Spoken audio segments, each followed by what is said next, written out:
अगर आपके दांत में चोट लगे तो क्या करना चाहिए? सबसे पहले हम जानते हैं कि हमारे दांत का नॉर्मल टूथ स्ट्रक्चर जो होता है, पार्ट्स होते हैं, वो क्या क्या होते हैं। दांत का वो पार्ट जो मुंह में दिखता है उसे हम क्राउन कहते हैं। दांत का वो पार्ट जो बोन में रहता है उसे हम रूट कहते हैं, जड़ कहते हैं। क्राउन में क्या क्या पार्ट्स होते हैं? तो क्राउन में जो सबसे ऊपर का लेयर है उसे एनामल कहते हैं, उसके नीचे के लेयर को डेंटिन कहते हैं, डेंटिन के नीचे के लेयर को पल्प कहते हैं। जड़ जो रूट जो बोन में होता है उसके चारों ओर पेरियोडोंटल लिगामेंट होता है जो सपोर्टिंग टूथ स्ट्रक्चर होता है। फिर पल्प में आपके ब्लड नर्व सप्लाई होते हैं। ये बेसिक टूथ स्ट्रक्चर है। अब हम आते हैं कि आपके दांत में चोट लगा हो। आपके दांत में चोट लगा हो और चोट ऐसा हो कि उस चोट की वजह से जो ऊपर का सबसे लेयर है क्राउन का एनामल वो टूटे और उसके नीचे का लेयर डेंटिन वो भी टूटे, एनामल और डेंटिन दोनों टूटे, तब आपको क्या क्या ट्रीटमेंट ऑप्शन है आपके लिए। तो सबसे पहले हम क्या करेंगे, जब भी दांत में चोट लगे तो सबसे पहले हम करेंगे टेस्ट, वाइटलिटी टेस्ट जिसको हम कहते हैं हिट टेस्ट, कोल्ड टेस्ट और इलेक्ट्रिकल पल्प टेस्ट। ये 3 टेस्ट हम करते हैं। ये टेस्ट हम इसलिए करते हैं ताकि हम देख सकें कि आपका जो दांत है वो जब नॉर्मल रिस्पॉन्स करना चाहिए। जैसे कि हिट नाम है तो वो गर्म होता है, हिट टेस्ट नाम ही है हिट, तो उसमें हम गर्म इंस्ट्रूमेंट लेते हैं उससे करते हैं। कोल्ड हुआ तो उसमें हम कोल्ड इंस्ट्रूमेंट करेंगे, ठीक है ना। कोल्ड मीन्स आइस का भी हम लोग इस्तेमाल करते हैं उसमें, और भी केमिकल होते हैं। इलेक्ट्रिकल पल्प टेस्ट नाम जैसा दिखाता है कि उसमें इलेक्ट्रिकल जो होते हैं फ्लो उसका हम यूज़ करते हैं, इलेक्ट्रिकल पल्प टेस्टर होता है।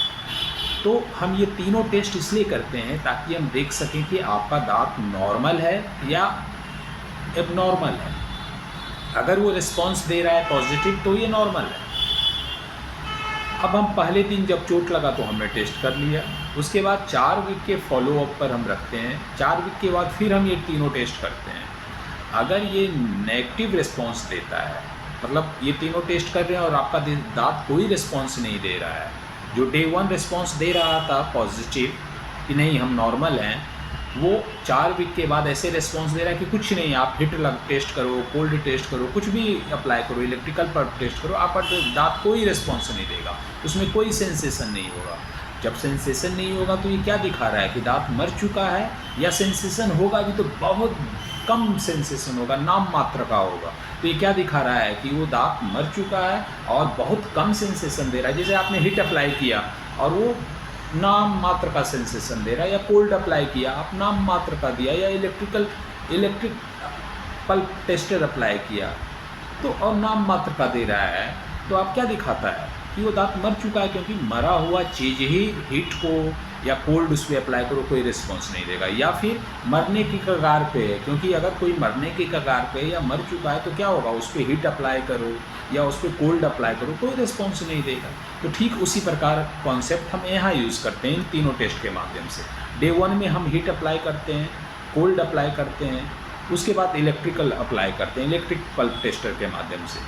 तीनों रिस्पॉन्स नॉर्मल देगा। अगर जिंदा रहेगा तो ऑब्वियस है, अगर आप हिट किसी के ऊपर रख दो, कोल्ड रख दो तो रिस्पॉन्स देगा।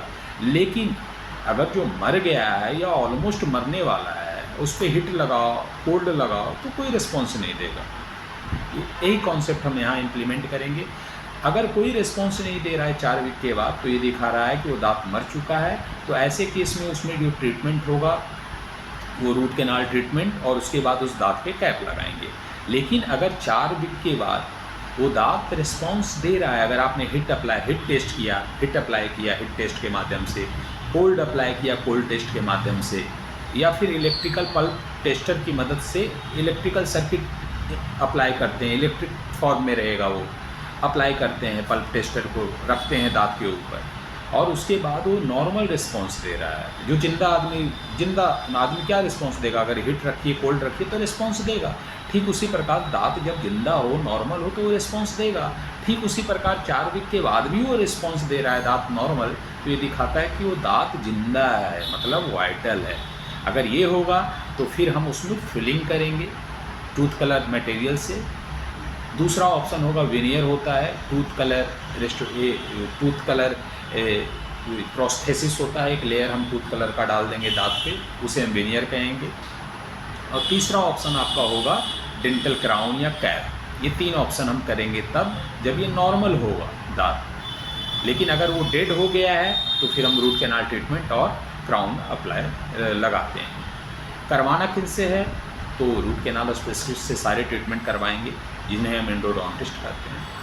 तो ये हुई आज का टॉपिक का डिस्कशन कि जब आपके दांत में चोट लगे और आपका ऊपर का लेयर जो क्राउन का एनामल और डेंटिन टूटे तो आपको क्या क्या ट्रीटमेंट ऑप्शन होगा। अगर कोई डाउट है तो कमेंट बॉक्स में पूछ सकते हैं या सोशल मीडिया के माध्यम से भी पूछ सकते हैं।